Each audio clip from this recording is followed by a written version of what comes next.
주님을 찬양합니다. 말씀을 함께 봅니다. 사도행전 2장 1절에서 4절. 오순절 날이 이미 이르매 그들이 다 한 곳에 모였더니 호련히 하늘로부터 급하고 강한 바람 같은 소리가 있어 그들이 앉은 온 집에 가득하며 마치 불의 혀처럼 갈라지는 것들이 그들에게 보여 각 사람 위에 하나씩 임하여 있더니 그들이 다 성령의 충만함을 받고 성령이 말하게 하심을 따라 다른 언어들로 말하기를 시작하니라. 아멘. 한 절 더 볼까요? 고린도전서 6장 19절 20절. 너희 몸은 너희가 하나님으로부터 받은 바 너희 가운데 계신 성령의 전인 줄을 알지 못하느냐? 너희는 너희 자신의 것이 아니라 값으로 산 것이 되었으니 그런즉 너희 몸으로 하나님께 영광을 돌리라. 아멘. 하나님의 불 시리즈 7번째 시간. 오늘은 작은 제목은 오순절의 불 2번째입니다. 예수님께서 공생의 사역을 하셨고 십자가를 지고 난 이후부터 부활하시고 승천하기까지의 시간을 1번으로 지난 시간에 먼저 살펴보았습니다. 그래서 1번에서 17번까지 일어났던 일들을 하나하나 성경의 본문을 찾으면서 그렇게 나누었습니다. 그것을 나눈 이유가 있습니다. 굉장히 중요한 겁니다. 우리가 예수님은 공생에 살 때 성령과 불로 세례를 주실 줄 알았어요. 근데 예수님은 성령과 불로 세례 주지 않았어요. 그리고 예수님께서 대속을 감당하시고 부활하시고 그리고 승천하기 전 40일 동안 이 땅 가운데 머물면서 이제 제자들과 만남으로 인하여서 새로운 준비를 하시고 있는 것을 볼 수 있습니다. 그 새로운 준비 중에 우리 성결한교회 18번과 같은 말씀이고 메시지 중에 하나가 뭐냐 하면 누가복음 24장으로 늘 다루고 있습니다. 그처럼 예수님은 오셔서 제자들의 마음을 열어 성경을 깨닫게 하는 일을 먼저 하셨다라고 하는 거예요. 이게 얼마나 중요한지를 우리가 알아야 합니다. 그래서 우리는 2025년에 하나님의 말씀에 흠뻑 젖어지는 해, 그렇게 해서 우리가 보이게 보이지 않게 나름 열심히 말씀에 젖어지는 그런 삶을 다 달려왔습니다. 어떤 분들은 1독 하신 분도 있고 어떤 분들은 2독, 3독, 4독, 5독 하신 분도 있고 또 어떤 분들은 1독, 2독의 목표가 아니고 읽어나가는 걸 1독은 다 했지만 또 각각 성경에 들어가서 수없이 반복해서 읽은 사람들도 있고, 하여간 이렇게 각자 다양하게 막 말씀의 끌림과 은혜를 따라서 말씀하고 씨름을 하셨을 것입니다. 자, 이제 하나님은 그것을 바탕으로 해서 무엇인가를 하나님은 계획하고 있다라고 하는 겁니다. 만약에 12제자 위에 70명의 제자들도 함께 모여서 40일 동안 마음을 열어 말씀을 깨닫게 했다라고 한다면 어땠을까? 물론 가정이기 때문에 굉장히 위험한 발상이긴 합니다. 근데 예수님은 모든 사람들도 아니고 모든 제자들도 아니고 그냥 11명을 모아놓고 마음을 열어 성경을 깨닫게 하셨다라고 하는 것입니다. 왜 예수님은 11명이어야 했을까? 그리고 마띠아는 그 기다리는 열을 한가운데 어느 날 이제 구하고 기도하면서 제비를 뽑아 처음부터 우리와 함께 부활을 경험한 사람을 그 12번 자리에 세우자, 성령의 감동을 받고 그 자리를 채우는 일을 하는 것입니다. 그런 것 보면 어쩌면 처음부터 끝까지 함께 다녔던 모든 제자 사람들을 함께 예수님께서 모아놓고 마음을 열어 성경을 깨닫게 하는 은혜를 부어줬으면 또 얼마나 좋을까, 이런 생각을 해본다라고 하는 겁니다.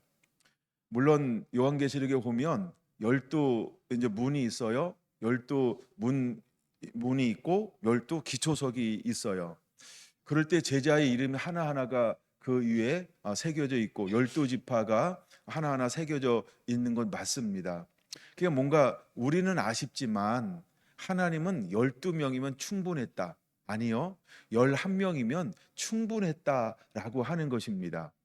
그런 것처럼 하나님은 예수님을 통하여서 하나도 그 흐트러짐이 없이 하나님의 이렇게 표현할까요? 완벽한 그런 계획을 하나님은 이루어 가시는 거죠. 그런데 11명을 모아놓고 굉장히 중요한 거예요. 마음을 열어서 성경을 깨닫는 은혜를 허용하셨다라고 하는 거예요. 예수님과 함께 할 때 제자들도 눈으로 못 보고 귀로 못 보고 마음으로 못 깨닫는 우둔하고 아둔한 갑갑한 그리고 답답한, 그래서 이제 예수님이 잡혀갈 때부터 나눴죠. 그들은 어떻게 했어요? 두려워 떨고 무서워 염려 근심, 이것으로 인하여 즉 살고 싶은 육의 욕망을 완전히 떨쳐버릴 수가 없었어요. 또한 두 번째 큰 것, 내가 기대하는 메시아 상하고 저기 끌려가는 예수님, 십자가를 져야 될 예수님 너무 다른 거예요. 그러니까 이 여기서 오는 이 갈등, 정서적 갈등, 또 어떤 이치적 갈등, 그다음에 가치관의 갈등이 그들을 너무너무 때로는 허탈하고 허무하게, 정말 낭망하고 절망하게 힘 빠지게 만드는 그런 역할도 했다라고 하는 겁니다. 우리가 3년이라는 긴 세월 동안 수많은 예수님과 함께 동고동락해도 내 생각과 예수님의 생각이 그렇게 다를 수 있어요. 그러므로 우리는 어떻게 쫓는 자가 되어야 할까? 내가 주어지고 내 안에 예수가 산다는 것. 여러분, 이게 그렇게 쉬울까요? 어려울까요? 너무너무 쉬운데 너무너무 어려워요. 어려운 사람들은 내가 주권을 가지고 하려니까 어려운 거고, 쉬운 사람은 맡기니까 쉬운 거예요. 여러분은 맡기는 스타일이에요? 아니면 내가 뭘 해야 한다라고 추구하는 스타일이에요? 이거에 따라서 너무너무 어려울 수 있고 너무너무 쉬울 수 있는 거예요. 자, 이제 우리는 그 다음 세대를 살아가고 있는 거 분명하죠. 그런데 하나님은 오늘날도 다시 오실 주의 길을 예비하고 천사가 들려있는 두루마기를 갖다 먹어야 할 사람을 어떻게 찾아내시고 이것을 허용할까요? 모두에게 먹으라고 그러지는 않을 거 아니에요, 그렇죠? 근데 특별히 하나님이 지명하여 부른 사람들이 있을 거란 말이에요. 근데 우리가 하나님이 쓰시는 사람들의 평균이라든가 공통점을 한번 이렇게 살펴보면 하나님은 이 한 초점으로 맞춰지는 것을 우리는 부인할 수가 또한 없다라고 하는 거예요.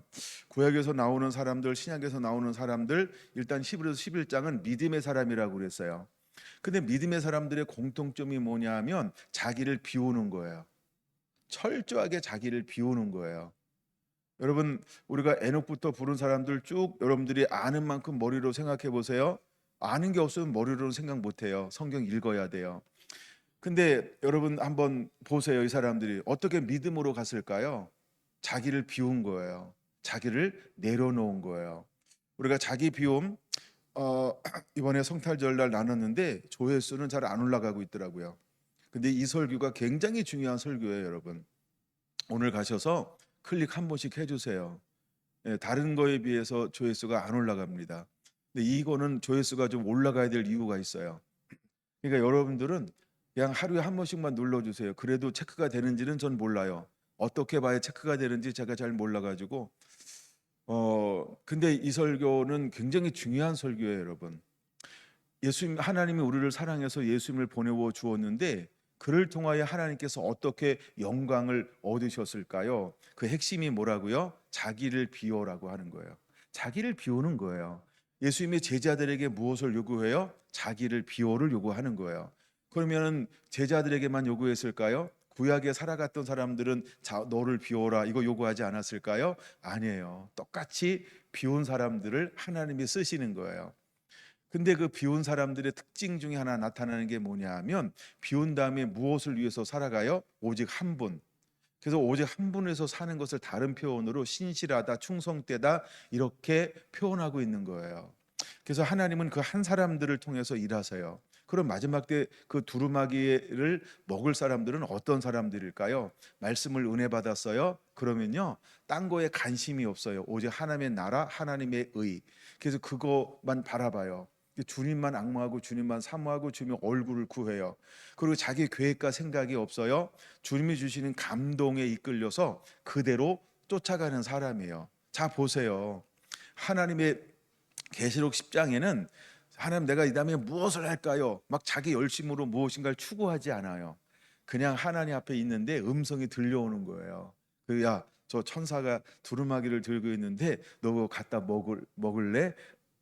음성이 먼저 들려오고 그것을 허용, 우리가 콜링이라고 말하는 부르심을 받는 거예요. 그게 새로운 사명이 되는 거죠. 사명이 되는 거예요.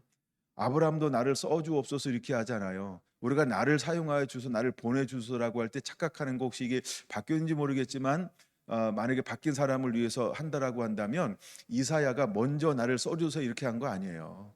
그렇죠? 먼저 그거 어떤 게 먼저였었죠? 하나님을 만나 변화되는 거예요. 하나님이 은혜를 주신 거예요. 그리고 변화돼서 하나님의 음성을 들으니까 내가 누구를 보낼꼬라는 거 하나님의 음성을 들으니까 화답하는 거예요.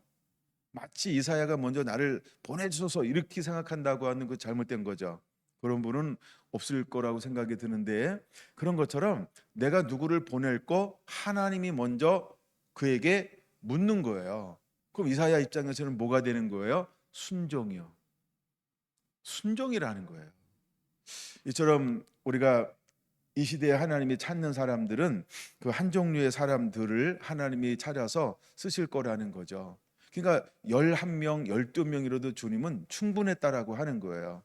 왜 이들이 예수님이 살아있을 때에는 아무것도 아니었어요. 그냥 평범한 사람이었어요. 범인, 평범한 사람이요. 예, 근데 성령을 받으니까 초인이 되는 거예요. 범인이 초인이 돼 버렸어요. 평범한 사람이 능력의 사람이 돼 버리는 거예요.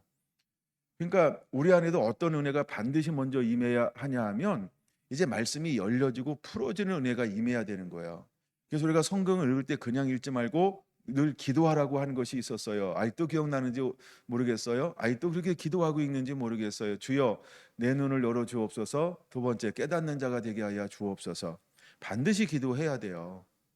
그렇게 기도해야 돼요. 그냥 성경을 읽었다라고 하는 게 이제 우리쯤 영적 나이가 되면 그거는 별 의미 없어요. 맞아요. 성경 일독이 여러분은 별 의미가 없을 수 있어요. 근데 성경을 읽어 나가면서 어떤 게 의미가 돼야 하냐 하면 내 눈을 열어 주세요. 성경을 깨닫게 해 주세요 하면서 자꾸 기록된 말씀 로고스가 레마가 되게 만드는 거예요. 근데 내 삶 안에 살아있는 말씀 레마가 되고 그 시에 주는 말씀 살아있는 말씀 내 마음에 레마가 되기 위해서는 읽어야 된다라고 하는 거예요. 여러분들이 성경을 꾸준하게 읽어나가면서 매일매일 언제까지 말씀을 읽어야 되냐면 이 말씀이 내 안에 감동될 때까지요. 할렐루야. 또 레마라고 하는 것은 어떤 것이냐면 내 삶에서 어떤 환경을 만났는데 주님 이거 어떡할까요? 그러는데 말씀이 기억나고 생각나. 기억나고 생각나는 게 뭐라고 표현하죠? 우리는 크게 좀 해주세요. 답은 레마예요. 크게 해주세요. 그걸 뭐라고 그러죠? 가르쳐줘서 했으면 크게 더 해주셔야 되는데 그게 레마라고 그러는 거예요. 그래서 말씀을 읽으라는 거예요. 이런 말씀을 삶에 적용하잖아요. 하루하루 살면서. 먼저 말씀을 읽고 하루를 사는 게 훨씬 레마가 훨씬 잘아요. 하루 생활 다 하고 밤늦게 읽었고 잤잖아요. 아침에 일어났잖아요. 그럼 밤이라는 세월 속에 너무 고난잠을 자가지고 아침에 생각이 덜 날지도 몰라요. 그러니까 하루 분량을 아침에 다 읽는 걸 목적으로 삼지 마세요. 단 한 절을 읽어도 그 말씀이 내게 계속 삶에 적용되는 말씀. 오늘은 이렇게 해야지, 이렇게 해야지, 이렇게 해야지 말씀을 잡고 선포하세요. 확인시키세요. 그러면 그게 레마가 될 수 있어요. 할렐루야. 그러니까 우리 안에 말씀이 자꾸 깨달아져서 생각나게 해서 그것을 삶에 선포하면서 그 말씀 때문에 이게 넘는 거, 돌파하는 거, 이기는 거, 그 말씀이 되게 하는 걸 레마라고 그러는 거예요. 내가 나 그거 알지. 야, 나 어릴 때부터 알았어. 익숙하지 뭐. 이러면서 그냥 그거를 레마라고 그러는 거 아니에요. 그거는 아는 건데 그걸 지식의 영역이라고 그래요. 근데 로고스가 레마가 되는 것은요. 어떤 환경, 어떤 상황에서 그 말씀이 주여 여기서 어떻게 할까 이러면 생각나는 게 있잖아요. 그 생각을 가소평가하지 마세요. 생각이나 느낌을 무시하지 마세요. 이거 개꿈이야 이런 것처럼 아유 이거 잡생각이야. 자꾸 내가 원하지 않는 말씀만 떠올라. 뭐 이럴 수 있잖아요. 그렇죠? 근데 그 말씀을 붙잡고 한번 행동해 보세요. 그러면 그 말씀이 뭐예요? 그렇죠? 레마가 되는 거예요. 그 레마는 어떤 레마는 역사하는 말씀이에요. 레마는 역사하는 말씀이에요. 이게 정말 믿음의 사람들은 어떻게 삶을 이렇게 세워가냐 하면 그런 말씀으로 삶을 세워가는 사람들이에요. 그래서 하나님은 그렇게 역사하고 일하신다니까요. 여러분들이 이제 그런 경험들을 많이 해야 돼요. 다시 한번 생각해 보세요. 왜 예수님이 부활하셔서 마음을 열어 성경을 깨닫게 했을까요? 보세요. 읽은 게 생각나요? 비침받은 게 생각나요? 그러니까 깨달은 게 생각나는 것이 이제 쭉 읽었는데 긴가민가 안 생각나요. 뭐가 명확하게 생각나요? 내가 깨달은 거요. 내가 비침받은 거요. 내가 한번 이렇게 굴곡지고 환난하고 시련을 통해서 통과할 때 그때 딱 주어졌던 말씀. 그게 생각이 나잖아요. 그렇죠? 성경 막 다 생각나나요? 그러면 얼마나 좋겠어요. 그건 머리가 좋은 거예요. 예. 그게 암기력이 좋은 거예요.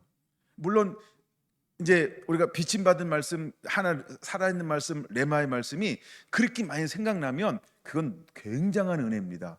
근데요. 이 12제자에게 어떤 은혜가 임했을까요? 말씀이 살아 역사하는 레마의 은혜가 임하는 거예요. 자, 이제 오순절 성령을 경험했어요. 각 사람 위에 성령이 임했어요. 그래서 성령의 불이 각 사람 위에 타올라오는 거예요. 이 뒤에 배경이 그런 그림이에요. 각 사람이 이제 불이 타올라와요. 각 사람의 성령이 임했어요. 그런데 그 환경 가운데서 베드로를 위시한 12제자가 똑같은 말씀이 뭐였어요? 그게 생각이 나는 거예요. 생각나는 말씀이 어디 있었다고요? 요엘서 2장 28절에서 29절이 생각나는 거예요. 그럼 왜 그 말씀이 생각날까요? 주님이 말씀을 나누어 줄 때 그 말씀이 마음의 문을 열어서 어떻게 했다고요? 깨닫게 하셨단 말이에요. 그게 깨달은 말씀이에요. 근데 그 상황을 딱 만나니까 이게 이거네 하고 딱 생각이 나는 거예요. 그래가지고요 강하고 담대하게 거기 이제 제자들 모습 보세요. 물러서지 않아요. 쫄지 않아요. 두려워하지 않아요. 머뭇머뭇거리지 않아요. 우리 잠깐 기도하고 올게요. 주님 지금 일어나는 일이 저 사람들이 궁금해하는데 뭔지 가르쳐 주세요. 막 이렇게 기도하고 응답받고 와서 베드로가 선포하기 시작했을까요? 그렇게 하지 않았다는 거예요. 그렇죠? 아니면 저 군중들이 15개, 16개 나라에서 언어가 각각 다르잖아요. 그들이 이게 뭐 술 취했냐, 뭐 무슨 거 하는 거 이거 할 때 이게 큰일 났다 야. 이게 무슨 반응이 저렇다. 어떤지 우리가 한번 의견 내봐. 어때? 의견을 물어서 베드로가 위치는 거 아니에요. 그렇죠? 만약에 우리가 머리로 한다고 하면 어떻게 해야 돼요? 이 상황을 정리하기 위해서 뭘 설명을 해야 되잖아요. 그렇죠? 그러면 우리가 영으로 인도함 받자 할 때 뭘 해야 돼요? 회의해야 되는 거 아닌가요? 기도해 봐야 되는 거 아닌가요? 그렇죠? 근데 그때 뭐의 인도함을 받아요? 영의 인도함을 받아요. 근데 영의 인도함을 받으는데 지금 일어나는 현상이 무엇이라고 하는 게 말씀이 딱 떠올라요. 생각이 나요. 그래서 이 말씀이 요엘서 2장 28절 29절에 있는 예언의 실제로 일어나는 것입니다 하고 강하고 담대하게 외칠 수 있는 거예요. 그 다음에 두 번째 그 말씀만 딱 생각나고 멈췄나요? 아니면 예수님이 말씀하신 예수님의 일대기 구약 속에서 예수님을 어떻게 예시하고 있는지 전체가 요약 정리돼서 포인트 즉 엑기스만 딱 설명할 수 있었나요? 그렇죠? 놀라운 일이 벌어진 거예요. 근데 전에는 제자들이 그런 은혜가 있었나요? 없었어요. 왜 없었을까요? 깨달아진 게 없었어요. 즉 레마로 비침받은 게 없었던 거예요. 근데 부활하신 예수님과 함께하는 동안에 예수님은 제자들에게 어떤 일을 행하셨냐 하면 이 말씀이 레마가 되게 했어요. 이 말씀이 레마가 되게 했어요. 근데 사실 여기도 두 개로 나눠야 돼요. 크게만 잠깐 나눠줄게요. 레마로 나눠줘도 그 시에 또다시 하나님이 감동 주지 않으면 지나간 레마는 지나간 레마다. 지금 필요한 레마가 다시 주어져야 지금 레마가 된다. 이걸 깨달아야 돼요. 저는 이걸 수없이 경험했기 때문에 뭐 여러분들도 그렇죠? 예. 그래서 지금이 중요한 거예요. 그래서 지금이 중요해요. 근데 그 상황을 딱 보면서 어떻게 한 겁니까? 주여 하는 동시에 그냥 은혜가 임해버려요. 은혜가 임해버려요. 여러분들이 영의 인도함 받을 때 한번 여러분들이 가장 좋을 때를 한번 생각해 보세요. 그때는 누가 뭐라고만 얘기하면 바로 막 이렇게 말씀이 주어지지 않나요? 누가 뭐라고만 하면 그게 막 보이지 않나요? 누가 막 뭐라고만 하면 그죠? 무엇인가 할 말이 마음속에서 생각 속에서 이렇게 딱 정리가 되지 않나요? 제 얘기하는 거예요. 그런 것처럼 영의 인도함 받을 때는 바로 하나님의 계시해 주시는 말씀이 성령님이 다 인도해 주세요. 이미 예수님께서 말씀하셔서 너희가 끌려갔다 무엇을 말할까 염려하지 말라. 그 시에 어떤 말을 해야 할지 성령님이 다 아셔서 우리에게 가르쳐 주실 거라고요. 그럼 그 말씀이 실제로 드러나는 장면이 사도행전 2장에 나타나고 있는 거예요. 그랬더니 그들이 강하고 담대하게 구약에서 예언하고 일어나는 현상에 대해서 또 오셨다가 고난받고 죽으시고 부활하셨던 이분에 대해서 요약해가지고 쫙 예수님을 소개하는 거예요. 길어요, 짧아요? 굉장히 짧아요.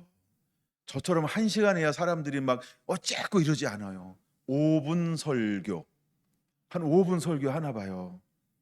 얼마나 짧은지 한번 볼래요? 보세요. 14절부터 36절까지인 거예요. 우리 같이 한번 읽어볼까요?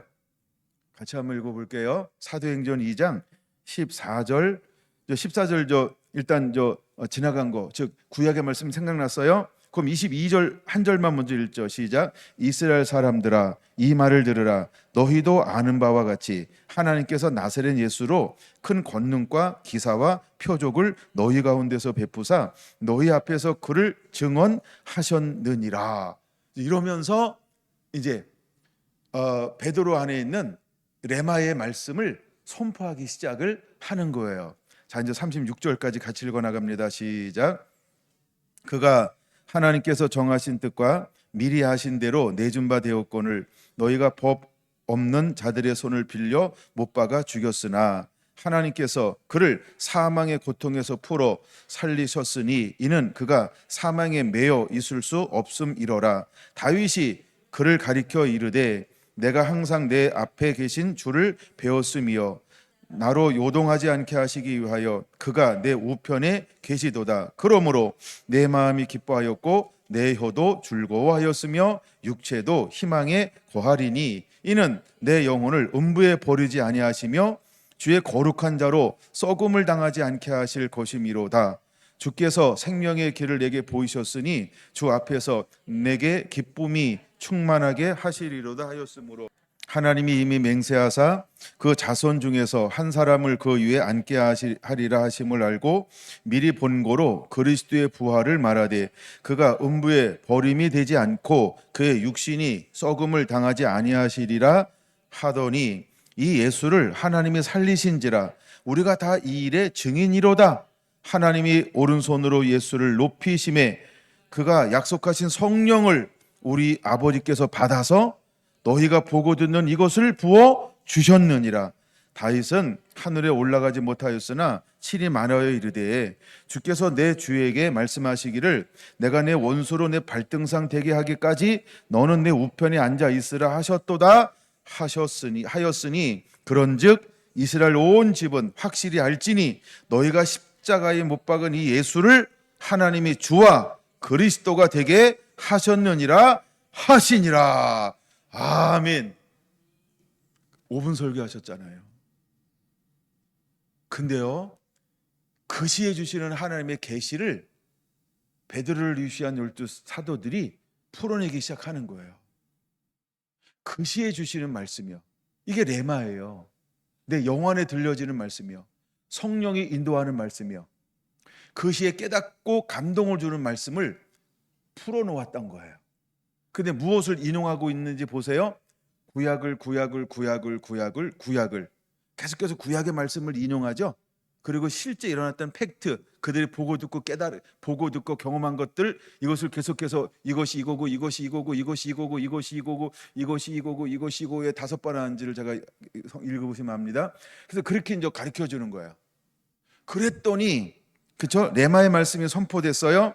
그때는 어떤 결과가 일어나는 거예요? 37절, 그들이 이 말을 듣고 마음에 찔려, 할렐루야, 베드로와 다른 사도들에게 물어 이르되, 그래서 베드로를 위시한 12사도라고 말하는 거예요.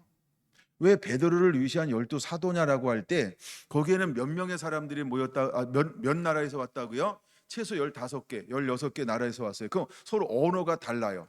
그럼 방언이 임했단 말이에요. 그때 이제 성경에 나타난 방언은 각 나라의 방언이 나타났잖아요. 그래서 서로 다른 나라에서 온 것을 한 명이 전하는 게 아니라 각각 흩어져서 같은, 예를 들어서 한번 이렇게 생각해 봅시다. 같은 언어권에 있는 사람들에게 동일한 레마의 말씀을 선포한 거예요. 그렇게 볼 수도 있죠. 우리도 어디 가면 한국에 다 이거 끼고 하잖아요. 한국말 하는 걸로. 독일어 하는 거 아무리 껴 있으면 못 알아듣습니다. 앞에서 하는 것도 못 알아듣는데 이것도 못 알아들어요. 왜? 우린 둘 다 못하니까요.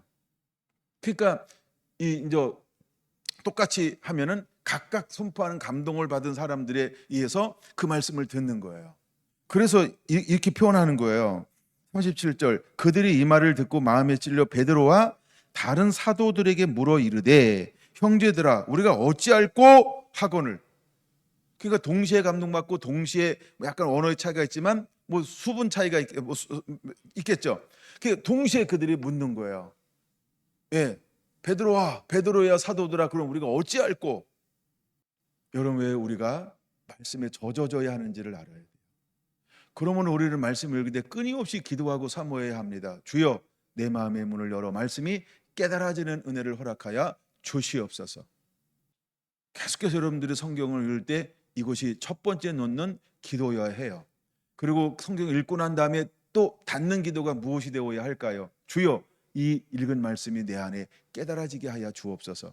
삶의 현장에서 살아 역사하는 말씀이 되게 하여 주시옵소서.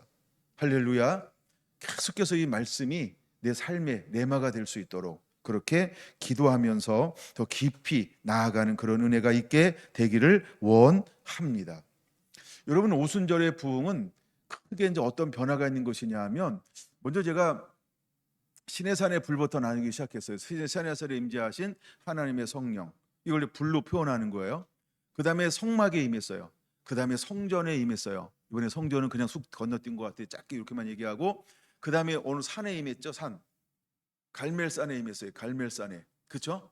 그런 다음에 이제 십자가에 임한 하나님의 불. 그래서 누가복음의 12장에서 49절 굉장히 중요한 거 함께 나누었고요. 그 다음에 어디를 본 거예요? 이제는 오순절의 불, 각 사람 위에 불이 임하더니 하면서 이제 오순절 불로 나누는 거예요. 그러면 앞에서 봤던 불과 오순절의 불의 차이점이 하나 있어요. 즉 시내산, 성막, 성전, 갈멜산, 그다음에 여기 있는 불은 전부 예수님이 공생애 할 때의 불. 이 불은 전부 어디에 붙은 불일까요? 그렇죠? 밖에 붙은 불이에요. 근데 드디어 오순절의 불은 어디에 붙기 시작을 했어요? 안에 붙는 불이에요.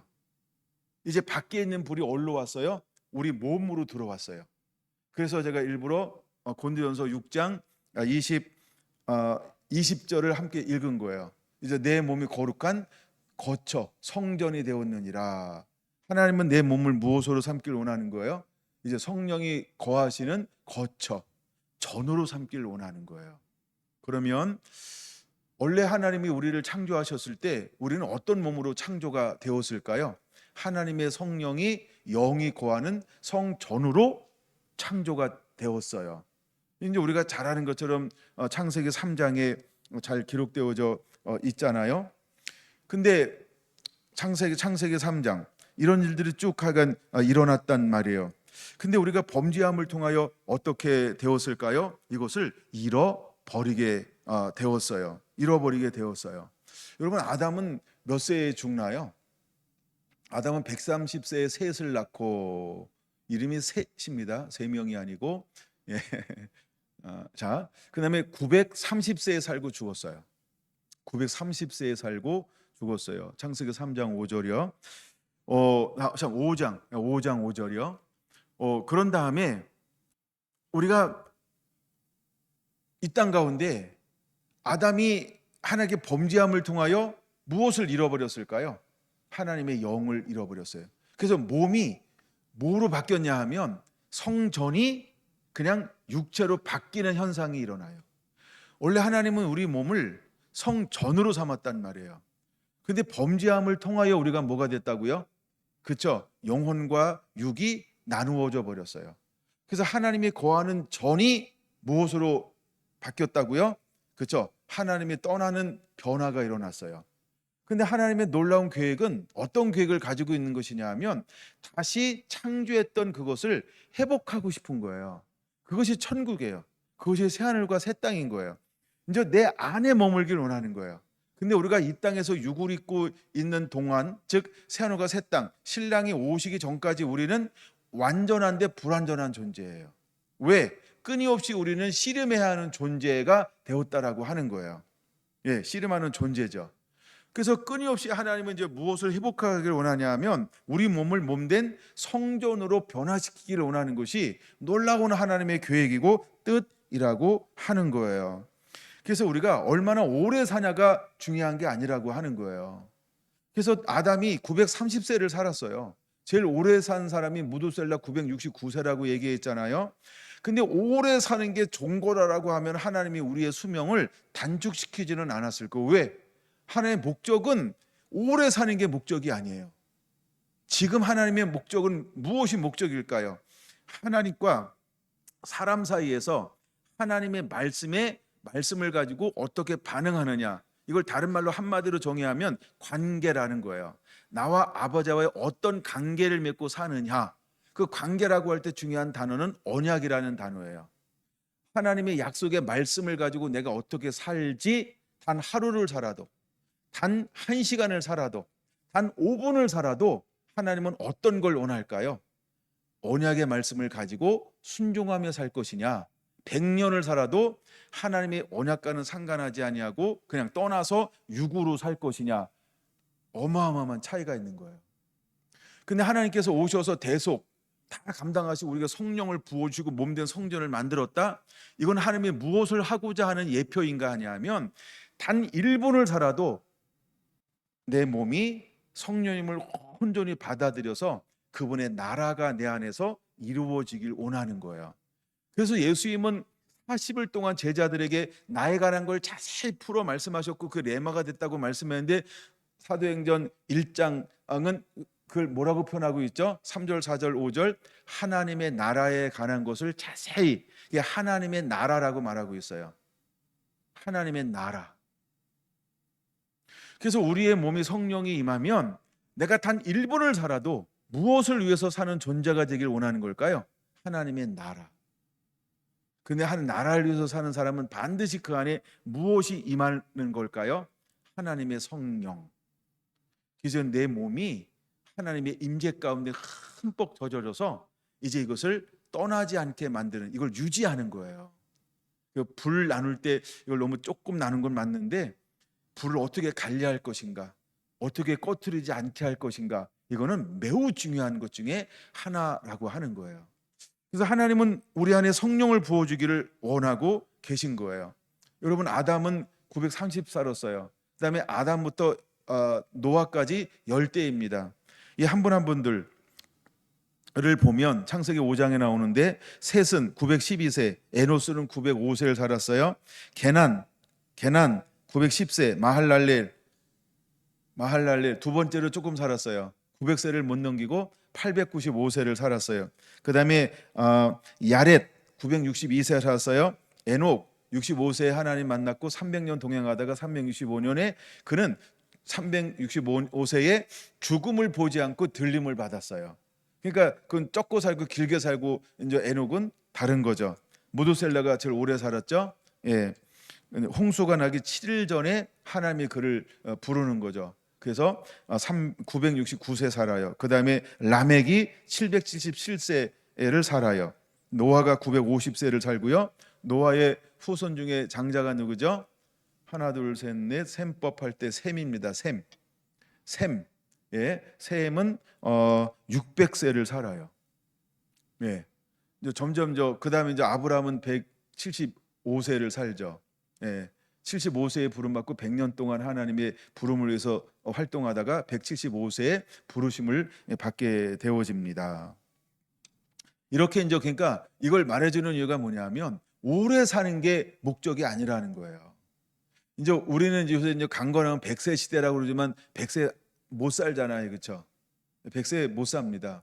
100세 살긴 사는데 80 이상 넘어가면요, 막 이상해져요. 80이 넘어가면 이상해져요. 그럼 여러분들이 이상해지지 않는 방법 그거 하나 중에 하나가 뭐냐면 내 몸을 거룩한 성전으로 만드는 거예요. 내 몸을 거룩한 성전이요. 하나님의 신령한 영이 내 안에 임하면 내 몸이 무엇으로 바뀔까요? 신령하게요. 그러니까 내가 신령한 것이 떠나고 육으로 살고 막 하니까 내 안에 말할 수 없는 질병들이 틈을 타는 거예요. 네, 질병들이 틈을 타요. 그러므로 내 안에 악한 영과 싸워 이길 수 있는, 여러분 우리가 정신을 잃어버린다는 게 좋은 건 아니지 않을까요? 괜찮다고 생각하십니까? 괜찮은 건가요? 그걸 누군가 노인들이 많은 데 가가지고 사울왕 이야기하면 벼락 맞을지도 몰라요. 노인들한테. 예, 막 욕을 태바가지로 먹겠죠. 이런 뭐 후레 자식 이러면서. 목사가 아니고요. 예. 근데 실제로 하나님의 사람들이 영이 떠났을 때 이 사람들은 어떻게 변화되는가 성경엔 몇몇의 예들이 분명히 나와 있어요. 희한하게 정신적인 질병에 막 걸리고 막 이래요. 예, 그게 치매입니다. 기억력이 상실되는 거, 분별력이 상실되는 거, 언어 기능이 떨어지는 거. 물론 저 치매를 여러 유형으로 나누기는 합니다만, 그래서 여러분들이 그런 것 속에서 방치하면 안 된다라고 하는 거죠. 그래서 우리의 몸을 무엇으로 만드는 게 이제 또 하나 유정의 미를 거두는데 중요한 게 되냐면 말씀을 읽으세요. 소리내서 읽으세요. 말씀은 살아 있습니다. 교훈과 책망과 바르게함과 의를 교육하게 유익하고 하나님의 사람을 온전케 하려 함이니라. 할렐루야. 말씀은 안 읽을 이유가 하나도 없어요. 평생 여러분 말씀을 손에 쥐고 다니셔야 돼요. 할렐루야. 그 다음에 두 번째는요, 우리는 성령의 인도함을 받고, 즉 성령 충만한 가운데 젖어지는 삶을 살아야 합니다. 내가 건강하게 살기 위해서 필요한 것도 성령의 충만함이고, 하나님의 나라와 뜻을 이루기 위해서 필요한 것도 성령 충만함이고, 할렐루야. 그러므로 여러분들은 매 순간마다 성령의 충만함을 구하고 또 구하는 자가 되기를 예수님의 이름으로 축원을 드립니다. 아멘.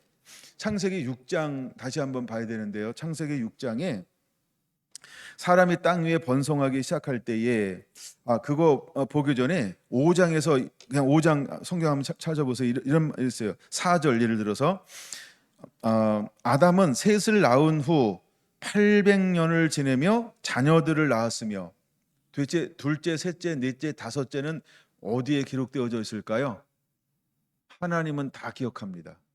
땅에 기록이 안 된 것뿐이죠. 그렇죠? 그러니까 우리가 셋 하나 낳고 끝난 게 아니잖아요. 성경 보세요. 그 다음에 셋은 에노스만 낳았을까요? 7절 보세요. 자녀를 낳았으며 지내며 자녀들을 낳았으며, 전부 혼자만 자녀 낳은 사람은 없어요. 전부 자녀들을 낳았으며 자녀들을 낳았으며 자녀들을 낳았으며 자녀들을 낳았으며. 근데 6장에 넘어와서 이제 이 세상이, 물론 이제 땅에는 두 가문의 자녀가 있는 겁니다. 하나는 아담 가문의 자녀가 있고 하나는 가인의 후손의 자녀들이 있고, 그렇죠? 우리가 이제 두 자녀가 있는 겁니다. 그런데 보세요. 3절 한번 보죠. 여호와께서 이르시되 나의 영이 영원히 사람과 함께하지 아니하리니 이는 그들이 육신이 됨이라. 뭐가 됐다고요? 육신이 됐다는 거예요. 영원히 하나님이 함께 하지 않겠다고 말씀했어요. 영원히, 이 말은 뭐냐 하면 바사르라고 하는 언어를 가지고 있는데 히브리어 바사르인데요, 죄의 영향으로 사악해진 상태, 이걸 육신 바사르라는 단어를 사용한다는 거죠. 이거는 죄의 영향으로 사악해진 상태, 이게 육신이라는 표현이에요. 왜 하나님이 나의 영이 영혼이라고 표현하고 있어요. 영, 루아흐. 하나님의 사람을 빌어서 코에 생기를 불어넣을 때 했던 그 영, 루아흐, 나의 영을 영원히 함께하지 않을 것이다. 그래서 영을 거두었어요. 영이 떠나니까 그가 뭐가 됐어요? 육신이 되어져 버렸어요. 근데 예수님께서 이 땅 가운데 오순절은 무엇을 회복하는 날일까요? 루아흐, 하나님의 영을 사람의 몸 가운데 거하게 만드는 날. 할렐루야.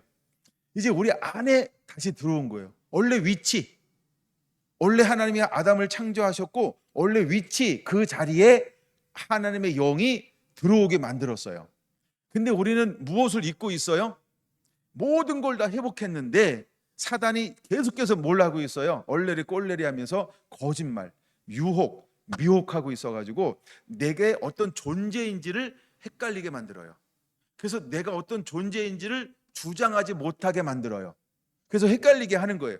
나를 내가 주장하지 못하니까 내가 속고 있으면서 내가 어떤 존재인 줄 알아요? 나는 육체에 매여 있어요. 난 육체에 한계가 있어요. 육은요, 원래 본성은요, 죄가 있고요, 시기하고요, 질투하고요, 막 머리가 뚜껑 열고요, 막 육체적이고요, 막 이런 거 육체적인 걸 막 이거 원래 이래요. 원래 이래요. 이러면서 이것이 원래인 것처럼요, 나도 모르게 학습되어지고 종교화되고 인본주의 교육 가운데 나를 뭘로 여기는 거예요? 그렇죠? 난 원래 이래요. 나 원래 이렇게 약해요. 신앙생활을 하는데도 나 원래 약해요. 자꾸 이게 마치 진리인 것처럼 다 속고 있는 거예요. 사탄이 뱀처럼 지혜로워라 그랬잖아요. 얼마나 지혜로운지 몰라요. 다 속이잖아요. 신학으로 속이고, 그렇죠? 목사님을 통하여 속이고, 그렇죠?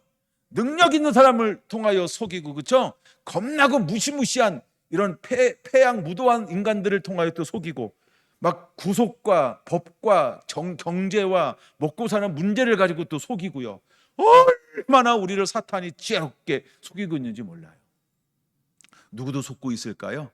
은혜 받은 사람이요, 성령 충만한 사람, 영의 인도함 받은 사람들도요, 영의 인도함 받을 때는 그냥 사역이고 삶을 살 때는요, 그죠? 그냥 속고 살아요. 원래 그런 거요. 괜찮아 이러면서요. 수준을 천국의 수준이 아니고요, 땅의 수준 똑같이 그렇게 판단하고 행동한다는 말이에요. 얼마나 우리가 거리 뒤에 올려놓고 살고 있는지 몰라요. 이게 지금 무슨 상태예요? 그렇죠? 오순절을 경험했을 때 성령이 내 몸에 안에 들어와도, 그래서 이 두 가지가요, 이 두 가지가 뭐예요? 죄의 법과 생명의 법이 씨름하는 거예요. 죄의 법과 생명의 법이 계속 씨름해요. 그래서 사도 바울도 그 씨름하잖아요. 그게 고백하는 게 이제 대표적인 게 로마서 7장 8장이에요. 오호라는 공고한 자로다. 이 사망의 몸에서 누가 나를 건져내. 8장 넘어와서 오직 성령의 생명의 법 위에는, 그쵸, 나를 자유코 해방시킬 수가 없다는 거예요. 생명의 성령의 법이 뭘까요? 온전히 내 안에 영이 주장하는 거예요.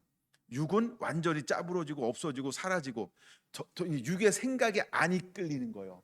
근데 우리는 육의 생각, 영의 생각에만 이끌려요. 왔다리 갔다리 해요. 대부분이 왔다리 갔다리 할 거요. 영에 충만해도 육의 생각 같다가 어떤 때 영이고 어떤 때 육인데, 하여간 막 이래. 내가 시험 들으면은 그냥 잠자고 남이 시험 들자 그건 이래, 그건 이래, 그건 이래, 분별이 얼마나 잘 되는지 몰라. 왜 그럴까요? 내가 시험 오는 거는 육으로 가는 거고요. 남이 건 잘 보이잖아, 그렇죠? 아이고 이 인본주의, 아이고 매워서 그래, 아이고 이래서 이런 거예요, 그렇죠? 이야. 근데 나는 어떻게 살아요? 왔다 가.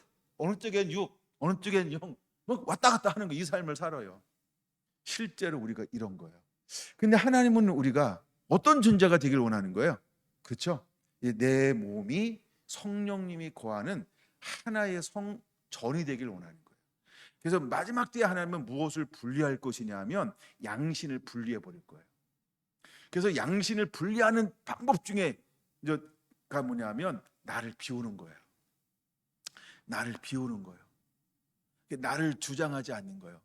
나를 주장하지 않을 때 제일 많이 내려놔야 될 게 뭘까요? 자존심, 체면, 자존감, 자아, 우리 이런 걸로 표현할 수 있어요.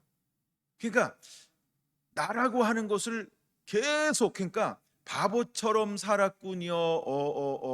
있잖아 그 있잖아 그쵸? 유행 가긴 한 것 같아 지금 보니까. 그처럼 바보처럼 사는 거예요. 바보처럼 사는 거예요. 예. 예.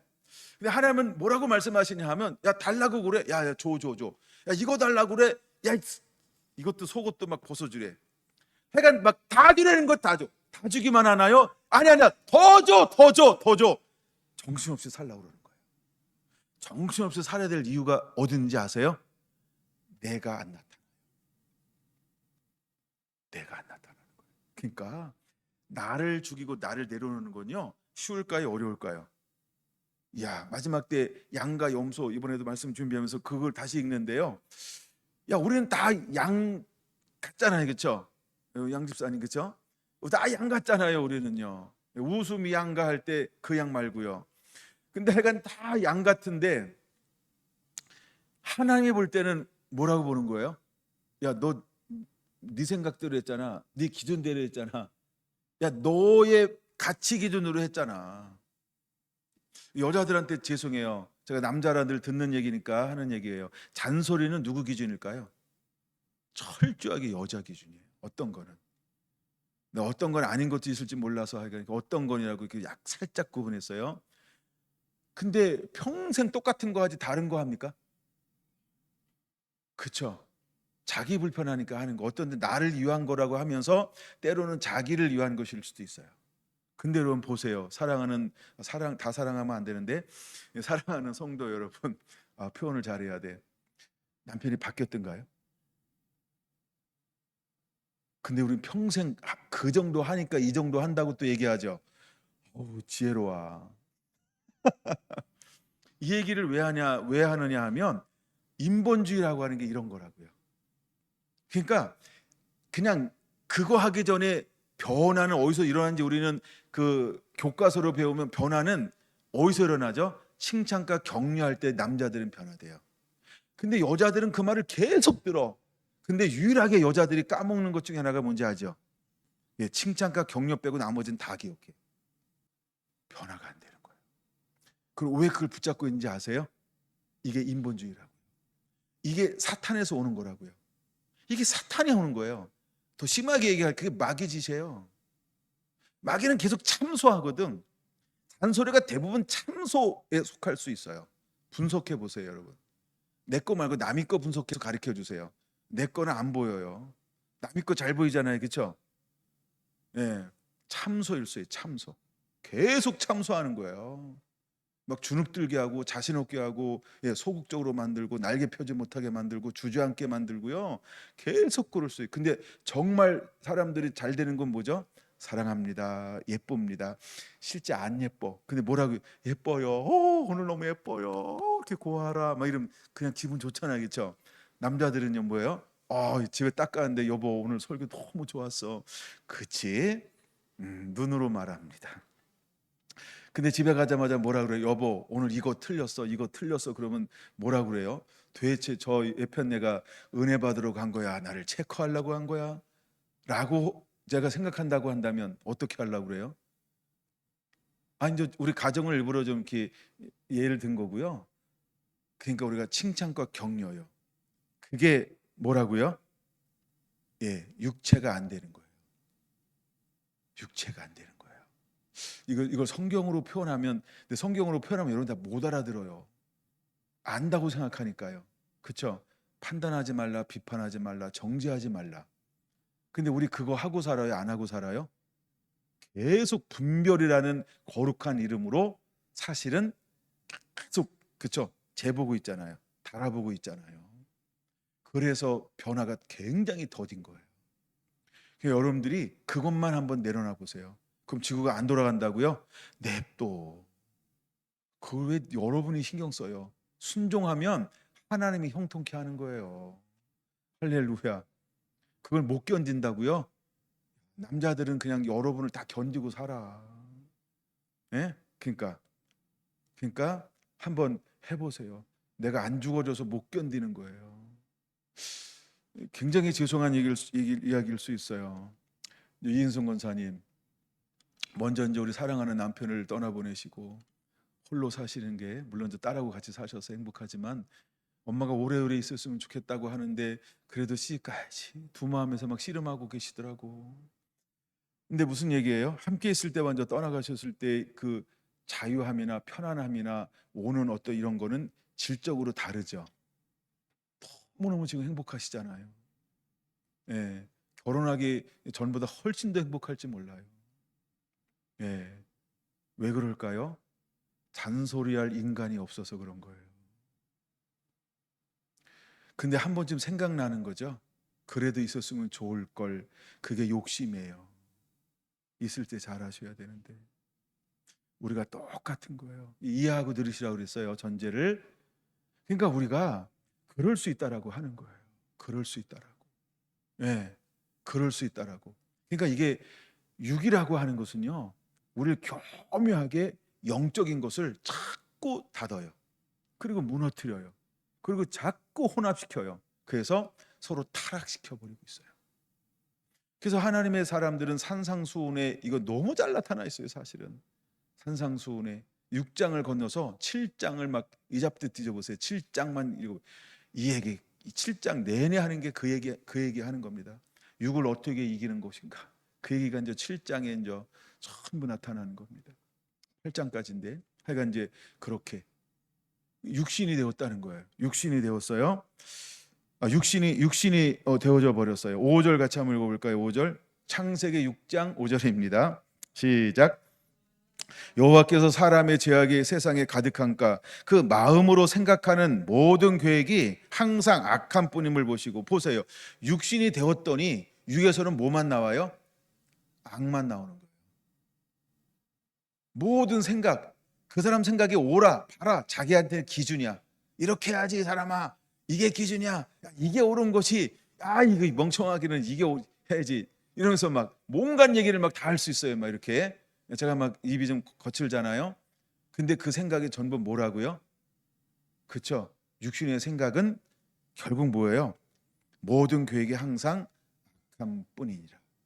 근데 우리는 성령의 말씀에 젖어지지 않고 성령에 젖어지도 않아 영을 따라 살지도 않아요. 그럼 내가 하는 판단, 내가 하는 모든 결정들은 결국은 어떤 것들 지금 하고 사는 걸까요? 성령의 인도함 받지 않을 때는요. 하나님 앞에 섰을 때는 모두가 다 악한 생각이라는 거예요. 근데 우린 그렇게 인정하지 않잖아요. 왜요? 멀쩡하게 살고 있잖아요. 근데 하나님의 성경은 하나님의 말씀은 그렇게 말하지 않아요. 이미 3절에서 영이 떠났어요. 육체가 됐어요. 그 다음부터 그들의 모든 것은 뭐가 되는 거예요? 그냥 악한 거예요. 하나님이 없고 내가 하는 모든 게 악이라고요. 하나님을 의지하지 않고 하는 건 전부 죄라고요. 근데 우린 그렇게까지 여기지 않아요. 근데 모든 텍스트, 모든 말씀의 가르침은 뭐라고 가르치는지 아세요? 말씀으로 하지 않는 것은 죄입니다. 하나님을 먼저 세우지 않는 것은 죄입니다. 하나님을 의지하지 않고 하는 것은 죄입니다. 근데 삶에서 말씀 속에서 그것만 강조하진 않아요. 머리로는 알아요. 하나님 없이 하는 건 다 죄라고 하는 거를. 근데 우리는 실제로 어떤 삶을 살아요? 그렇게 살아요. 근데도 각인돼요? 각인되지 않아요? 각인이 안 돼요. 왜요? 살아있잖아요. 무뎌지잖아요. 심판이 막 금방금방 바로바로 온다 그러면 어머 이러면서 바로바로 깨달을까요? 그쵸? 몰라요. 괴롭다고 다 깨닫는 건 아니니까. 예. 나중에 로마서 우리 1장에서 그대로 놔두고가 3번 나오잖아요. 하나님을 완전히 떠났을 때 못 깨달아요. 요한계시록 22장에도 말하죠. 악한 자는 악하고 더러운 자는 더럽고 그렇죠? 의로운 자는 의롭고 마지막 어느 순간 가잖아요. 될래야 될 수 없는 그런 분리됨이 있을 거예요. 근데 지금은 우리가 어떤 시대에 살고 있어요? 될 수 있는 시대, 되는 시대에 살아요. 여러분 제 말씀이 좀 아파도 나를 한번 점검해 보세요. 정말 다른 사람 말고요. 저는 똥이 굵어요. 그러니까 나 말고 자기 자신을 점검하라고요. 전 팔뚝도 굵잖아요. 그러니까 나 말고 여러분의 것을 점검해 보라는 거예요. 그렇게 하지 않는 한 성령에 흠뻑 젖어지는 것은 굉장히 힘들 수 있어요. 여러분 오늘 이 말씀을 반드시 통과해야 합니다. 11절 봅니다. 11절 시작.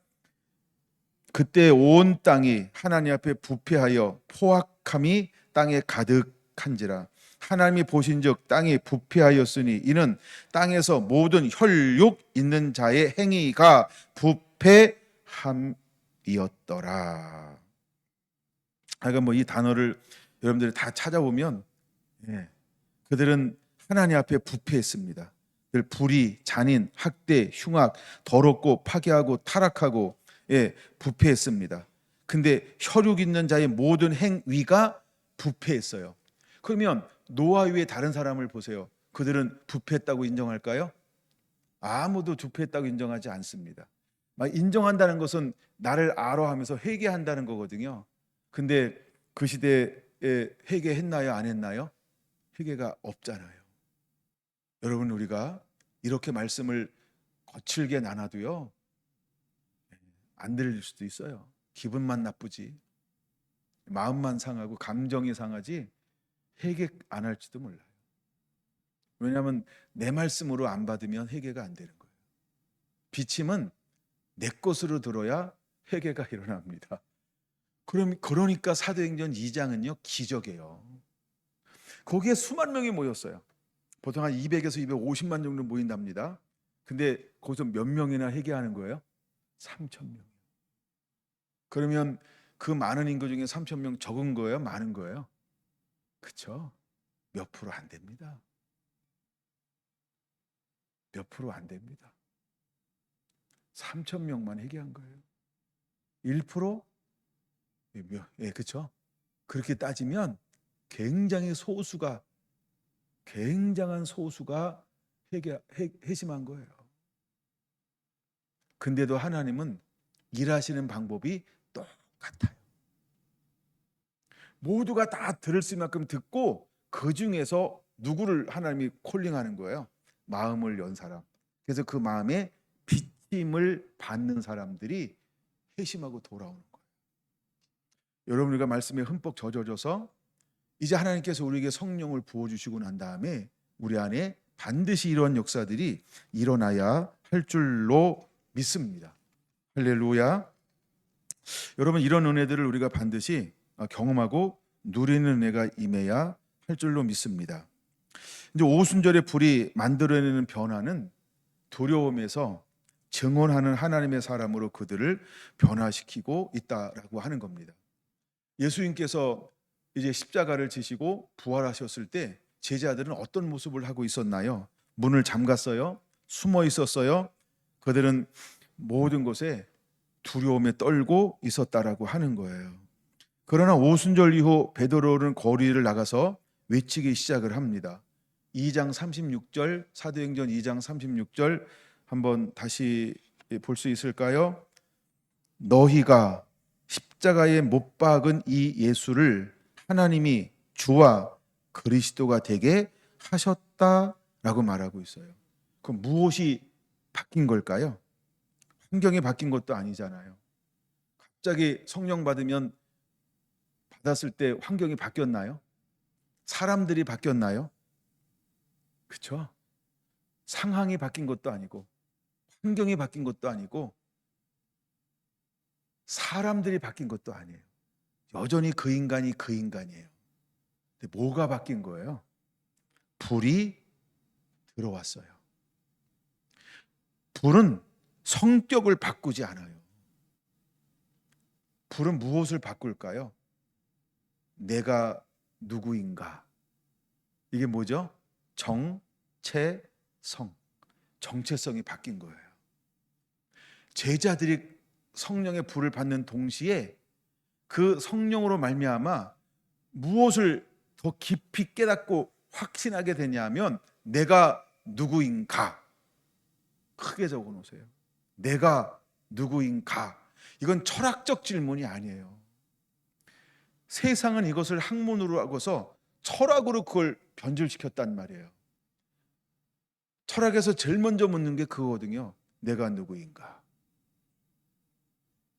이건 철학적 질문이 아니라고요. 이건 근본적인 질문이에요. 이걸 우리는 정체성이라고 그래요. 성령이 딱 임하고 말씀이 풀어주고 내 안에 성령이 임하잖아요. 그러면 제일 먼저 회복되는 게 무엇이냐 하면 내가 누구인가, 이게 명확해지는 거예요. 만약에 그런 회복이 없잖아요. 그러면 이게 뭔가 하나님의 리듬이 아닌 다른 리듬으로 하나님의 은혜를 받았어요. 그래서 이것이 길지 않아요. 우리가 오래 갈 수 있는 이 리듬은요, 내가 누구인가라고 하는 정체성의 변화가 일어나야 하는 거예요. 그 다음부터 12 제자는요 흔들리지 않아요. 성령을 받고 난 다음에 12 제자는요 흔들리지 않아요. 사도 바울 다시 옛길로 가지 않아요. 디모데 다시 뒤돌아서지 않아요. 그들은 오직 믿음의 지 온전케 하신 예수님, 나의 부르신 그 십자가를 향하여 매일매일 그 죽음의 십자가를 지며 주님이 원하시는 그 길을 걷는 순례자의 삶을 살아내는 거예요. 왜 그들은 박해를 받으며 고난을 받으며 순교의 자리에까지 가서 부인하지 않고 그 길을 걸어갈까요? 정체성이 변화됐기 때문에 그런 거예요. 내가 누구인지. 여러분, 우리가 말씀이 풀어지고 이제 하나님의 영이 임하잖아요. 그러면 진짜들에게 나타나는 변화는 이거 딱 하나예요. 내가 누구인가를 명확하게 아는 것. 근데 우리는 그 은혜가 임하지 않고요, 계속 선물들에 익숙하잖아요. 선물이나 어떤 현상이나. 바리새인들과 사두개인들은 늘 현상을 구하잖아요. 기적을 보여봐 이러잖아요. 그렇죠? 기적을 보여봐 이러잖아요. 그러니까 근데 기적을 보면 정체성의 변화는 오지 않아요. 더 목마를 뿐이지. 기적을 본다고 나 기적 본 자야, 그게 뭔 정체성의 근본적인 변화가 만들어지겠어요. 이제 우리는 이 한 해를 보내면서요, 너무너무 중요하게 붙잡아야 할 것이 하나 있어요. 내가 누구인지에 명확하게 그것을 고백할 수 있어야 돼요. 다시 뒤돌아가기, 너희는 나를 누구라고 하느냐. 뭐라고 고백해요? 주는 그리스도시요 살아계신 하나님의 아들입니다. 이건 영으로 가르쳐준 거잖아요. 그러니까 예수님이 누군지가 이제는 명확해진 거예요. 주님은 어디 위에 교회를 세우는 걸까요? 예수님이 누구인가 명확하게 영으로 할 때 그 위에 무너지지 않는 음부의 권세가 이길 수 없는 교회를 세우고 싶어 하는 거예요. 근데 우리는요, 흔들리나요? 예수님이 누군지 명확하게 아시나요? 그러니까 흔들리는 거예요. 매일매일 교회관을 바꿔야 돼. 교회관을 신학으로 배웠지 하나님이 내게 주신 영으로 배우지 않아서. 그러니까 예수님이 누군지에 대해서 불분명한 거예요. 여러분, 예수님을 누군지 정확하게 아는 것은 무엇과 같다라고 요한복음 17장 3절에 말씀하고 있는지 아시죠? 하나님과 예수 그리스도를 아는 것이 곧 영생, 생명이라는 거예요. 그래서 우리가 하나님을 아는 것, 이런 건 굉장히 중요한 주제잖아요. 그게 영생이기 때문에 그런 거예요. 그러니까 이제 우리 안에 정체성의 변화 중에 첫 번째는 나를 부르신 예수님이 누구인가. 두 번째는 내가 누구인가. 이거를 아는 것, 이게 변화라는 거예요. 내가 누구지? 이걸 아는 거예요. 우리 안에 그런 변화가 반드시 일어나야 할 줄로 믿습니다. 기도하겠습니다.